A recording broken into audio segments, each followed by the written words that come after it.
Welcome to our new series, The 200 Movie Challenge. Our goal this year is to watch 200 movies that we haven't seen yet. If you want to listen to the full podcast where this clip is from, the link will be in the description. Now enjoy today's movie. So let me get to my first movie, and kind of like you, a lot of times when I do not have a plan, I go on Tubi, I go on Netflix, whatever it might be. I think actually my next movie came off of Peacock, and I see a movie that's like around not even 90 minutes, and I kind of read the quick synopsis, and I'm like, sold, and I don't care. I'm like, so I don't know what drew me to this movie, Soto. I think it kind of was in maybe a suggestion, because I did see this on Peacock. But I ended up seeing the 2020 film. Now, this movie was actually made earlier, but it got delayed because of mass shootings. Because when you hear the content, you'll understand it was supposed to come out in theaters in like 2019. But anyhow, I saw the 2020 movie, The Hunt. Now, in the 90s, Soto, I don't know if you saw this movie as much as I did. There's a movie called Surviving the Game with Ice-T, Gary Busey, Charles S. Dutton. It was on TV a lot, so I watched it. And basically, Gary Busey, and they basically have Ice-T, who's kind of a homeless man. They pay him money. He doesn't know what's going on, and he's out in the woods, and he realizes, oh, this group of people is just hunting him. So I watched the shit out of it. Again, I think it was just always on, so I watched it. This movie has a similar feel, because it's the same idea. This movie has Emma Roberts. This movie also has Hilary Swank. The idea is, a bunch of people are brought to this undisclosed location, and they're being hunted. So that's just quick premise of the story. Less than 90 minutes. I'm like, okay, I'm in. I kind of like the battle royale. I like battle royales. We talked about Hunger Games. That's what I was. I texted you, and I'm like, I wasn't surprised because that's your vibe. That is such a you like movie. No, I know. Like, so it just is. Like, people are in a situation, they need to survive. That's a Chad movie. It is. And basically all my movies are going to be like that, but we'll get to my other two shortly. So anyhow, this movie kind of starts out, and you see a bunch of people on a text thread. You don't see anyone yet. And as you know they're friends, and they're talking about this and that and joking. You kind of get the vibe that they're rich and, from a corporate world. And then one makes a joke about, oh, I can't wait till this weekend, so we can go hunting. And one person's like, oh, we're not supposed to talk about that in text, blah, blah, blah, blah, blah, blah.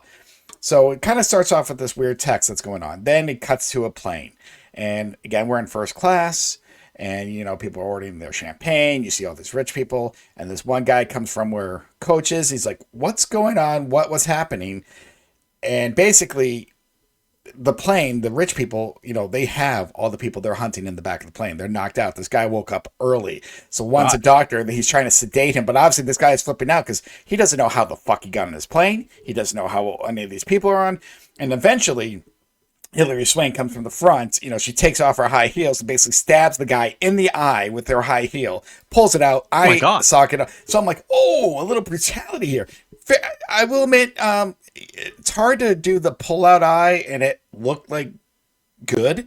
I'm sure, unless you get like Tom Savini and go back to horror. So it was a little cheesy, but it put the shock value in there. You're like, oh, okay, this is the kind of movie you get into. And then all of a sudden they're open field, and we're focused on Emma Roberts. She has basically this mouth gag on her, which has a padlock. She's got zip tied, and she realizes other people, they're all kind of waking up. And obviously they help each other out. They find this big box that has weapons in it and padlocks, and they're unlocking it, each other. And they're like, how did you get here? Who are you? They're it's kind of like quick introductions. And so basically, one guy's trying to give her a gun because they know something fucked up is happening. And she's like, oh, I don't shoot guns. Guns aren't for me. And the guy looks at her like, can you do this? And he does it. She's like, yes. I'm like, you can use a gun. Like, he knows. He's like, just take the gun, bitch. And this guy comes up to her, and, so they're kind of chatting, this and that. And all of a sudden, everyone's being fired at. And so now the shit is going on. They're like, what the fuck is going on? Where's that coming from? And next thing you know, Emma Roberts' head is blown off. She was barely in this movie. God, no. I was like, whoa. I kind of put a shock value on me. I was like, what the fuck? I'm like, because she was on the cover, this and that. And I was like, oh, is this like a Drew Barrymore and Scream kind of thing? And so the guy that was with her talking to her, who looks like the lead guy from Twisters, not, but kind of the same vibe, he's running away. He sees this girl fall into like a pit of spikes and he's trying to help her out. And he's like, come on, let's go. And then a bomb blows up and he's dead. And she goes back. So I don't know who the main character is of the movie in the first 15 minutes. Because everyone that they start kind of relying and showing on, then this kind of nerd guy comes and he goes to a gas station, but turns out this gas station people are in on it too. So I'm just like, what the fuck's going on? Who am I rooting for? Who's left? Because I'm just trying to figure out what's going on. Finally, we end up with this one woman who we quickly... Yeah, first 10 minutes, 10, 15 minutes, like, you think, okay, again, Emma Roberts looks like the main character. You know her. I won't say big name, but she's a relatively known name. And yeah, when she died in the first few minutes, I'm like, oh, shit. And then everyone's just dying. Like, they're following. Like, they make it seem like this person's a hero, and then they die instantly. Now, I've seen some movies where they've done this. Obviously I mentioned Droop, where that was done perfectly. There's a movie called Feast, which is a horror movie, kind of bad, cheesy movie, but they kind of, make this guy seem like he's the lead guy and he's going to, he's big, he's muscly, and he dies instantly. And I laugh because the way that was more of a comedy, but this one, I'm like, I could not focus. I'm like, okay, what the fuck's going on? Who's left? But as I was about to say, we did see a woman in the background. She did not even go for the gun. She found a way to unlock herself. You could tell, like, this woman's experienced at something. And so she's kind of the main character. Her name's Crystal. And she gets to the gas station after everyone's been shot up, but they clean it up real quick. And, she's like, can I have a pack of smokes? And, so it's an old couple and they're talking, like, just kind of nonchalant because she doesn't know the old couple are part of this. And she's just like, where am I? And she's like, oh, you're in Arkansas. And we find out, she was from like California, Emma Roberts. So they're all from parts of the United States. And then she's like, how much for the cigarettes? And old lady's like, $10. And then Crystal just fucking grabs like something off the shelf, beats her head in, and they say, Arkansas cigarettes do not cost $10 in Arkansas. Like somehow she just knows, like it's all fucked up. They don't. No, I mean, now again. That was dead giveaway because they're like $2 in the South. I've been there. Yeah. So yeah, you find out. Yeah. So anyhow, she's just now trying to survive. She's trying to figure out. Obviously there's still a couple because basically 12 people brought the island, and now there's only like 2 or 3 people left. No one that's memorable. But so this movie really becomes a satire on basically political. Like the rights and the lefts, this and that. Because the ironic thing about this is a lot of movies like this, like I mentioned, Surviving the Game, it's really like the right-wing people, because the gun wielding and stuff like that, more pro that. They're the ones hunting people down. Whereas this, it's the other way around. So all those people in the chat, the funny thing about this whole thing, Soto, is they don't usually do this. They were actually joking, and they are basically more from the left.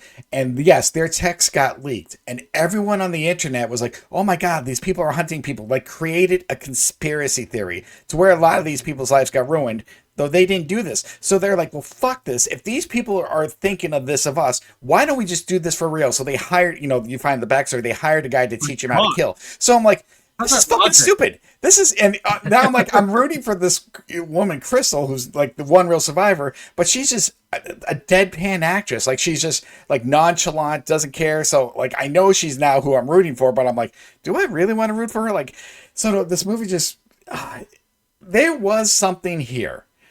And they said, fuck that. No, let's make a statement. And Hillary Swank's kind of the leader of this group. Like I mentioned, you kind of see her quickly. And obviously, yeah, there is kind of, I hate to say it, basically the manor. She's like, it was just a 3-bedroom house that I bought in Vermont. She's like, that's not the manor. We don't, she basically, that's how it all started. Like, but yeah, this movie tried to get political and it wasn't even good. And I was kind of vastly disappointed. I was happy when the movie ended. So I'll be honest, the premise was, like I said, I like movies that have substance, like something a little different. Yeah, this movie has been done. I mentioned Surviving the Game. I like, even Hunger Games, the hunting, stuff like that. But yeah, when you kill off every character you think you should be rooting for, and I get the joke, like, oh, you don't know who, to root for. And yeah, it's just like, okay, and I was kind of bummed. I do like Emma Roberts and some of the things she does. And I do like Hillary Swank. She's not in this enough. She's really just mainly in the beginning and the end. So she's like that kind of, the main actress, the big actress. But Soto, yeah, this movie just missed. I mean, do not get me wrong. Some of the kills were fantastic. Like, because I mentioned the guy that, because obviously they're doing just like shotguns to the head, this and that, like brutal fight scenes. But it wasn't enough. Like, there was nothing that I gave a shit about any of these characters. And funny thing is, I'm going to repeat that line for a movie down the line. Just, I was telling you that right now. You're going to hear a very similar review for something that's going to be coming up. But yeah, no. So I was disappointed because, like I said, I like you said, it is my vibe. Movies that like circle, just where I am like, okay, just what's going on.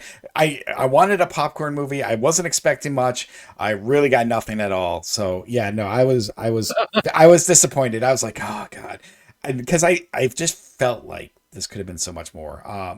The kills. But you like being thrown into being thrown in a situation that doesn't make any sense and that you have to like parse out and figure out and use clues. So you like, from what I've noticed for you, obviously we'll talk about Lost, but you like actively being part of like what the experience So is. Soto, I want you to remember what you just said right now and hold that thought. Okay. I want you to hold that thought for my dual review. I'm dead serious. This is going to be hilarious. But for me, again, going back to the hunt, I thought, again, the premise is there, again, because I love surviving the game. And that was just 4 or 5 people hunting one guy. This was like a bunch of people, so the similarities are there. But when they try to make this like a political thing or just be like, even like the old couple, because before you realize they're, you kind of know they're in it. They're like, well, they have a right to have guns too. Did you really shoot first or did they? And you're like, fuck you, I was so pissed. But the kills were fun. Like I said, I mean, I've said this about a couple things, like, and that's the only thing. So where do I rank this? It's close to the bottom. I mean, I won't say close to the bottom because it's not where the shit is. Because like pro wrestlers versus zombies, that's like the line that below's the shit. But yeah, I put this at number 53. I actually put this under Smile, and I hated Smile. This is over. What is this over? The Funhouse, because I was more my reasoning is, like I said, Smile's story was there. I just think it was too slow. Either, no, I just thought it was just too slow. I might see Smile too, just out of curiosity. The Funhouse, because I love the book. I just felt the hard part is the movie had really no substance. Even the kills were bad. This one, at least, like I said, the kills were decent. Because they put some money behind this, and there were some shootings that got made to get pushed back, and it didn't do well. And I don't look at it like that, but to me, I don't mind a good political satire. In this kind of movie, it just didn't work. And like I said, when they're trying to do too much, it was just like, no, not for me. The best part was it was over. It's one of those movies, sort of like, yeah, I saw it now, and a few movies on my list. In 5 years' time, I'm gonna forget about it. And you'll be like, no one's gonna be talking about the hell. No one's probably talking about it now. I don't even know if you heard of The Hunt when I mentioned it to you, if you knew anything about it. So, yeah. Again, Hilary Swank probably is the best part, and she's in the beginning and the end, and that's about it. But it was bad. But Soto, a lot of things you said, I want you to hold on to that when we get to my next movie. You're gonna laugh. Why? So